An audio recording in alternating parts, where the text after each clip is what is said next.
Good evening, everyone. I promised a few weeks back to do a code-free video, and part of me said about showing you the setup and what I'd used and what I've invested in. But I thought first of all I'll go through some of the projects that I've managed to sort of work my way through this year, or the last sort of 12 months since I've started doing it, which is less than a year in fact, and show you some of the progress I've made and some of the differences that I've sort of put into practice. As you can see, this is probably about sort of 75% of them. There's a few more in the shed which are buried under piles of boxes, so I didn't want to go in there in the middle of a horrible rainstorm and get them all. But I thought I'd dig quite a few out, including some current projects, you can probably tell within the video. And I'll talk you through them and sort of how I've improved. So if you can remember sort of last year when I first got the compressor and the airbrushes, the first sort of thing I sort of set about was some Wildcats or Martlets, which I'll get to in a minute, and I had a sheet of Southeast Asian Command P-47s. I'd just been at the RAF Museum and I really sort of fell in love with their P-47, so I thought I'd work my way through. And these are more of the later ones. This was one of the early ones here, but I started on sort of normal camo ones, and if you can remember, I used a Dragon Wings one to start with, which unfortunately is right at the bottom of the pile outside, but I couldn't get to. And this is probably the last camo one that I did. And as you can see, actually, that looks pretty damn good. You know, I got to the stage where I was comfortable doing a camo. I was getting used to the problems with the airbrush and sort of resolving them. And this one is a Corgi Legends P-47. I believe it was the D-Day striped one, the Air Sea Rescue version. And as I worked through it, I sort of got used to sort of laying the camo on nice and thin. And this one has come out really, really well. But if you can remember the first ones I did, they were very, very spluttery. And that was a lot to do with the airbrush I was using. I was using a harder and steam back one. And it was causing me all sorts of hassle. And it turned out I had a damaged tip on it. So I replaced the tip and it's working okay now. But believe it or not, the one I use is one from Temu, which I bought from China just as a spare. And it actually lays it down really, really nice. I know Dan had a harder and steam back and had very, very similar issues with it keep clogging and whatnot. So I switched to that and it seems to have laid down a decent finish. I'm sure you'll agree. You know, Gary Colgate has been absolutely instrumental in me getting onto this. You know, in terms of working on my finesse, is incredibly critical if I don't deliver, and you know, if it isn't right, he pulls me on it. So look, this is an early example. It's the first time I've ever used a metallic paint, and it hasn't come out bad, but I don't know if you can see there's sort of like tarnishing towards the rear there. And I've changed the paint I'm using and the way I apply it. And the second one I did, as you can see, is a considerable upgrade. It might even be the same aircraft. Oh no, ZTW. As you can see, I used like a chrome style finish on that, and used the glossy black primer underneath, which really helps it pop. This one here, I just used a standard black primer. As you can see, it's quite a flat silver. It's still okay. The other difference as well that I really used on this one, I don't know if you can see, these stripes here are actually decals. Well, on this one, I've painted them on, and you can see the radical difference in finesse. Obviously this one's got a broken canopy and it was more of a project just to start with, but I also did this one here, and yes, I didn't finish the propeller for some reason. I just chucked it in its box and let it go on. This was more of a one night job where I was just playing around with using different camos, because Corgi did a grey and grey camo style one, so I thought I'd do a green and grey, the proper Southeast Asian camo, and it's come up really, really nice. You also know that at this point I wasn't really trying to paint the canopies. I've got much better at canopies now as well. So this one here at the back, as you can see, is actually painted, and it was masked and laid down properly. So there's a little Southeast Asian Command setup. I've got another 4 I think in the shed, and they're sort of early to mid ones that I've been doing, but I still think they've come up relatively good. You know, bear in mind I started in April last year. But yeah, there's a little section of the Southeast Asian Command P-47s. Now we're going to move on to the Martlets. So I knocked up a couple of Martlets, well, I've done 3 in fact. So I did a D-Day version very similar to the Fighter Collection version at Duxford.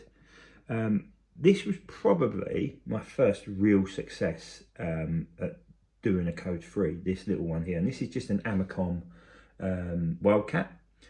And I bought in the Martlet set that I had 3 lots to do, so I used this one. Again, if you look at the back there's a little bit of paint run on the tail.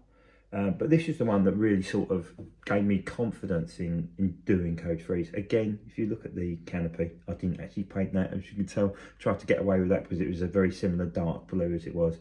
And I think I've managed to escape it. But the finish on this one overall was really, really good. If I show you underneath as well. Got that sort of glossy sea blue. Yeah, and I was really, really chuffed with that.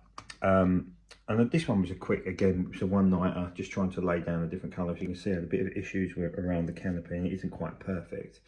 But, you know, this was more about sort of laying down paint and trying to get it to lay flat.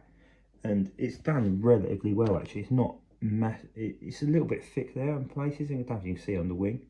But it was an early idea of just trying to get used to the new airbrush.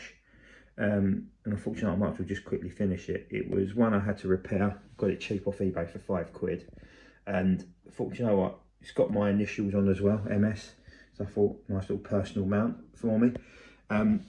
The D-Day one did come up quite thick, so that was when I had real issues with the airbrush and the varnish as well. So the varnish was going down very, very patchy. But again, for a first effort, it wasn't too bad at all. I've actually covered it on the page, so please go back and have a little look when I posted it.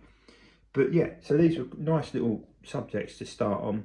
Didn't disassemble them, just sort of took the canopy off and sort of just used a bit of blob of blue tack to sort of paint around it.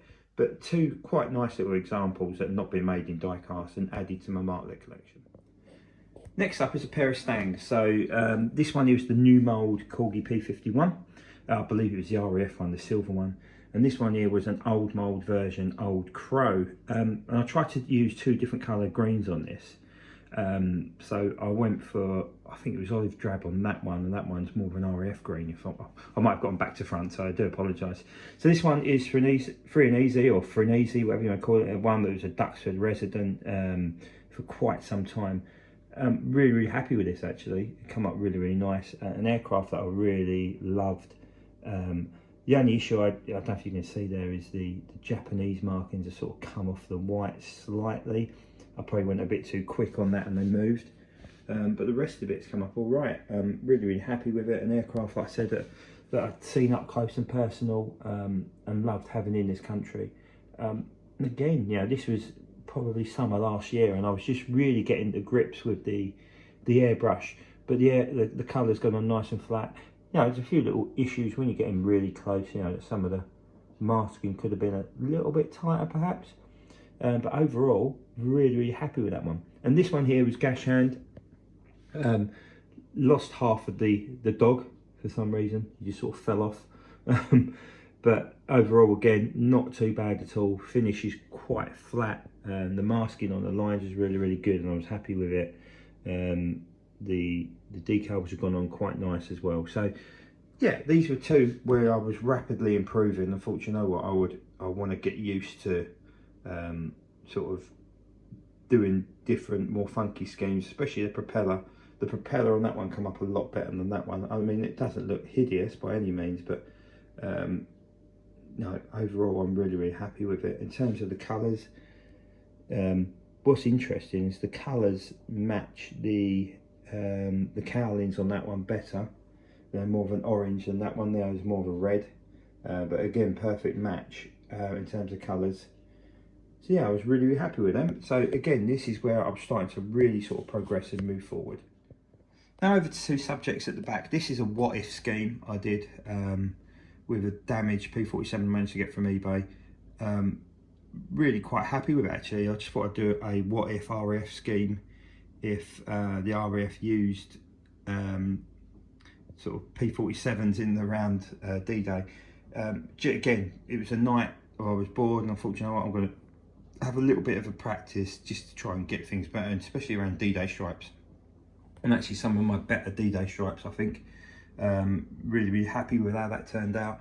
Yeah, so quick little subjects I thought I'd bosh out to have a look. And then one of my favourite schemes is, of course, the 78 Fighter Group Duxford. I've got 3 silver P47s, including No Guts, No Glory, Zombie, and a plain one, I think, from Forces of Valor. But I only had 2 green ones, so I had obviously Snafu and War Eagle. So I thought he really needs a 3rd one. So I bought an actual plastic kit.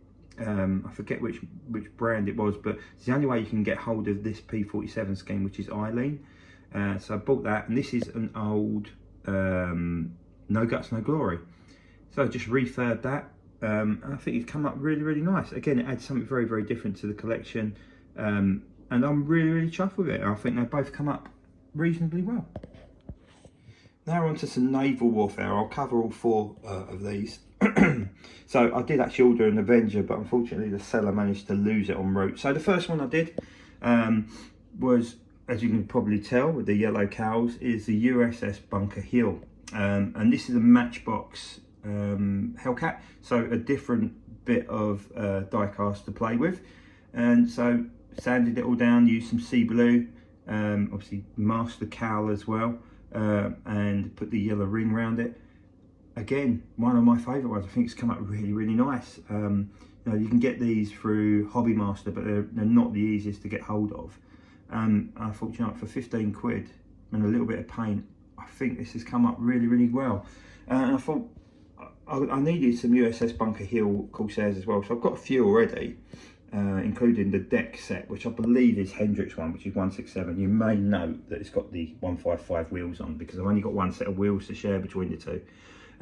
So I've still got 1 more to do in this this set, and tonight I finished the propellers. I don't know if you can see the propellers there. They've got the stencils on the 155, and these have come up gloriously good. I'm really, really chuffed with these. You know, a little bit of overspilling in the yellow in there, of course, where I didn't mask it properly, but overall really, really chuffed. I think they look sensational. And I've started a 3rd Corsair. Rather than do another Bunker Hill one, as you can see, we're still work in progress. I need to put a gloss and then matte finish on. And this is a Royal New Zealand Air Force or New Zealand Navy Corsair, which I'm on the end thingy with it. As you can see, I've got a little bit of touching up to do around the wheel slats there, and I don't know if you can see one of the fuel tanks underneath needs a little touch up, but that can be done with a brush. And of course then the canopy needs to be unmasked as well once it's all completed. Again, really, really happy with that. Again, something very different, which Corgi or none of the big brands have managed to do as yet. But yeah, again, this is later stuff, so this is now, and I think it's coming on. Now the finish is really, really good. I think we should get in there and show you that. The finish has come up really, really nice. The masking around the foot, also the wing protectors where they have to stand on it. Really, really chuffed with how that's come up. I think I need to stick the pilot back in. I don't know if you can see, he's not back in there yet. So the pilot needs to go back in. But yeah, good progress as far as I'm concerned, and a nice little selection to be added to my naval warfare. So the final 2 for tonight are a BBMF pair, and as you can notice, I managed to knock off the bloody aerial again from this Hurricane. I have no idea where I put it.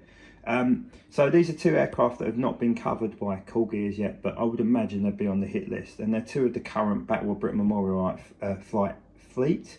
I'm really trying to get hold of a C-47 or DC-3 to do in the new Southeast Asian Command scheme. I think that looks incredibly sexy. But this one's the Night Reaper. This is close as I can get. I think it's ZYR or ZYT, one of the other ways. The Battle of Britain Memorial Flights in after it was refurbed at Biggin Hill. And this is done in a NATO black, so Gary has given me a lot of advice around colourings and stuff. So this was done in a NATO black, which isn't quite as pure as a sort of pure black. But it's come up really well. Again, really, really happy with it. It was a beaten up old Mark II Hurricane.